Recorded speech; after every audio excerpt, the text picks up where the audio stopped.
Let's learn how to make some shadows. So first thing is defining where the light is coming from. If you look at your picture, you should be able to tell where the light is coming from based on the other objects in the background. So notice all the layers are turned off, and then you would start to look for the shadows that are in the picture already. This chair is having a shadow come towards us. That tells me that the light is on the opposite side of the frame from that. So I would create a brand new layer, rename it sun rays, brought all the way to the very top. You want to pick a bright color that is not really in your design already, and use your paintbrush tool with a small brush. Basically what we're going to do is figure out where the light is coming from based on the other shadows. So I did one dot up there, and I hold shift for the next area of where I click, and that way it creates a line for me. This is telling me my shadow or my light source is coming from this direction.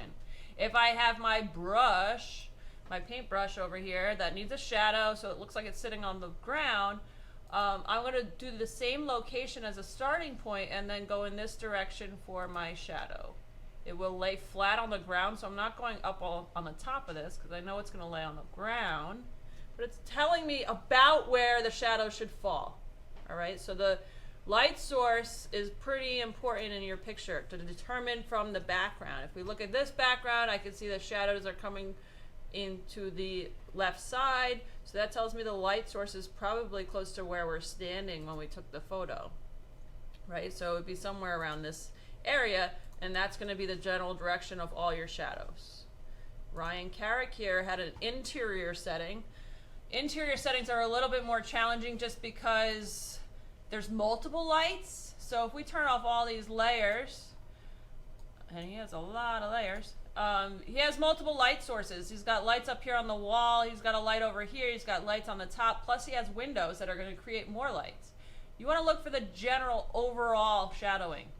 You can see from this pillow right here that it's coming towards us. You can see that it's coming at us. So that tells me that the shadow should be coming towards the viewer. Okay?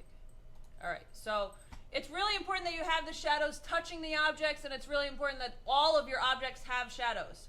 They don't look like they're real until they have a shadow underneath them. So here's my object, but without the shadow, it doesn't really look like it's sitting on the ground. So it's pretty important that those shadows are included everywhere. We have a skim board here. The skim board is up against the wall. The shadow, if it wasn't there, it doesn't really look like it's in the scene yet. So you need those shadows to help things look like they're placed. Okay. All right, so let's go back. Once you have the idea of where the shadow should go, you don't really need the sun rays layer. It's just to get you started. Then we're going to follow the rest of these directions right here to create our first shadow. Duplicating the layer and renaming the copy to shadow. The shadow layer should be below the object. So I'm going to drag that down below. I'm going to flip the image vertical. And I'm going to use my move tool to move it down. It's going to go off the page, so I'm going to put it just next to it for right now so we can see what we're doing. Image adjustments, hue, saturation. We've been in this menu before. You have to take the saturation and the lightness all the way down to -100, and that will turn it black. Hit OK on that. And now we're going to, all right, so you lower the opacity down. It should match the other shadows in the picture. Some of you have really strong lights in your picture which create darker shadows. Some of you have dull lights which are going to create lighter shadows. Try to use the shadows that are already in the picture as a reference of how dark your shadow should be. Now we need to distort it. So I'm going to place it underneath. Remember that movie, Peter Pan? And he's trying to like run away from his shadow?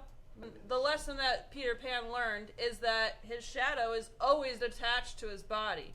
So we're going to make sure that the shadow is touching the object, and then you use the middle dial on your distort menu to push this over to the side, keeping in mind where those sun rays were. So if we have the sun rays on, oops, I didn't mean to hit escape.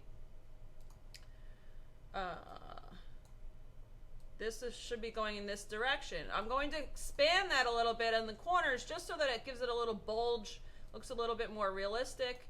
That's about the general location it should be in. I'm going to hit enter to apply that. I'm going to turn off those sun ray layers because I find them a little distracting. And now this is what I was talking about with the Peter Pan. If we don't have it touching, doesn't it look like it's floating all of a sudden? Looks like it's up in the air.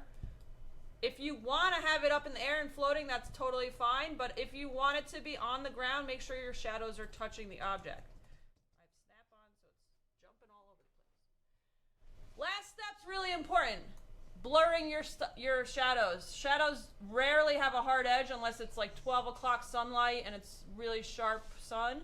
So this has a fuzzy edge to it. We want to mimic that with our shadow that we're creating over here. So I'm going to have to go to the filter menu, blur, Gaussian blur. And this is going to give me a fuzzy edge. You don't want to fuzz it out so much where you can't see the shadow anymore. So be wary of what you're doing, but try to match the values, or sorry, the edges that you see in the other shadows. Hit OK on that. And that's going to be, for the most part, a shadow right here. Being that I'm on water, you can use your smudge tool and smudge some edges if you want, just to give it a little bit more erratic of an edge. It makes it look like it's on water a little bit more. So feel free to experiment with some smudge tool as well. Let's quickly talk about how to create a shadow on an object that has an irregular edge, like a person. So people are difficult because they have feet, and the feet have to align. The feet have to align to the shadow or it doesn't look right. Oops, why is that no? That should be back up. All right, so if I try to bring this down and make it the black shapes that we use for our shadows, I have a problem because the feet don't match up. Right, I can't match the back feet up with the front feet. Yeah, so I would recommend just putting it all the way underneath, and then take your eraser tool and erase the part that's overhanging behind him. And as I start to distort this to a side, I may have to extend the feet or the different pieces to actually physically touch. So this is why I chose to do feet, because it's going to happen to some of you. It's not going to be perfect, but just keep in mind this is a black shape. Even if you've already lowered the opacity, you can still bring it back up to 100. Use your paintbrush tool with black and fill in those areas that maybe should be filled in and aren't. You can also, like something like this with the leash, I can kind of give it some sort of appearance like a leash, and then lower that opacity. All right, guys, any questions? Just want to very quickly show you that shadowing technique number 2. Rarely do you want to use it, but sometimes you have to. So this is your burn tool. If I hold down the dodge tool, I get to the burn tool. This is the one I'm doing right here. The burn tool you apply right to your background layer. I would duplicate the background so that it doesn't end up messing it up, because you can't undo it if you go too far. So if I wanted to make an area darker, I can use the burn tool to do it. But notice how it'll keep going and going and going until it's totally black in that location, and I can't undo that. There's no tool I can use to take that back out. So other than going to edit, undo, that's really the only way that you can take this back out. It is a technique that's not used often, but it's another option.